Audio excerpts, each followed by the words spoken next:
سلامونه. منل او نه منل د هر چا خپله خوښه، خو را روانه میاشت به انساني تاریخ بدل شي او خلک به د وکیلانو د جنجټ نه خلاص شي. په فبروري 2023 کې به په یو اس کې یونایټډ سټیټس کې یو روبوټ بطور وکیل د خپل کلاینټ دفاع کوي په کوټ کې. ډو ناٹ پے یو کمپنی ده، یو پروګرام دی. کال 2015 کې د نن نه اوه کاله وړاندې دغه اداره جوړه شوې ده. هغې یو روبوټ جوړ کړی دی د آرټیفیشل انټیلیجنس یا اے آی، مصنوعي ذهانت چې ورته وایي. او دغه مشین دغه روبوټ به د فون سره کنیکټ وي او په کوټ روم کې به بطور وکیل جرحه کوي یا به ارګومنټس ورکوي یا به دفاع کوي، یعنی خپل ډیپینډنټ به ډیفنس کوي، به د هغې دفاع به کوي، د خپل کلاینټ به دفاع کوي. نو دغسې به دا په انساني تاریخ کې یو بل لوی ګام، لوی ټکنالوژي، لوی انقلاب، او بالخصوص په آرټیفیشل انټیلیجنس کې چې کوم انقلاب را روان دی، دغه چیټ جی پی ټي والا هغه خو وړاندې نه دا کار کوي، تا ته ډېر اسانۍ ستا د سچویشن مطابق تا ته سجیشن هسې هم درکوي. ادروایز خو دا ځل به په یو اس کې، په یونایټډ سټیټس کې د ډو ناٹ پے دغه روبوټ چې کوم دی، نو دا به په لومړي ځل باندې د یو هیومن بینګ، د یو انسان دفاع به کوي بطور وکیل، بطور ایډوکیټ، بطور اټارني، بطور بیرسټر یا څه قانوندان. عدالت ته به ارګومنټ ورکوي یا به خپله دفاع کې ارګومنټ ورکوي یا به په ایزرشن کې به کوي. یعنې څومره چې د وکیل کار په دنیا کې، نو دغه د وکیل کار ختمېدو والا دی.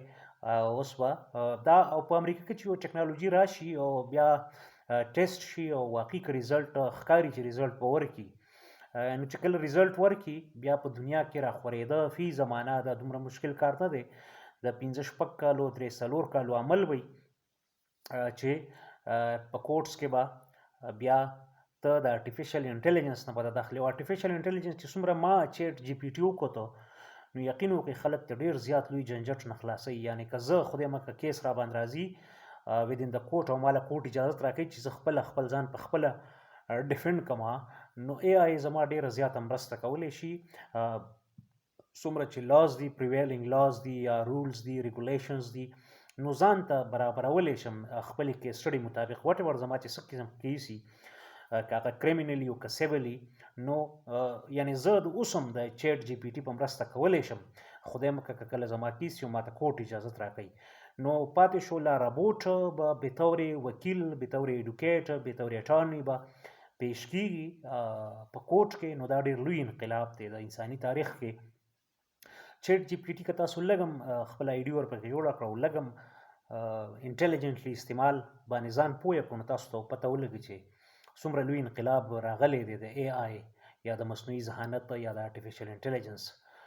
وړاندې به څه کېږي، انټرنیټ اف تھنګز اوس آلموسټ پاسبل دی، ممکن دی، بالخصوص د دې ټکنالوژۍ په مدد سره یا د مشین لرنینګ په مدد سره، او بیا ډیټا انالیسز او دا ټول انکارپوریټ کوي یو بل ته. نو دا یو لوی انقلاب دی. غوښته مې چې ملګري ته خبر شي، زه ته هم خبر شوم. دا د مباح علم برکتونه دي یا د انساني عظمتونو او د انساني ستړو یا کلیکټیو ویزډم او کلیکټیو ایفرټس د هغې نتایج دي چې موږ او تاسو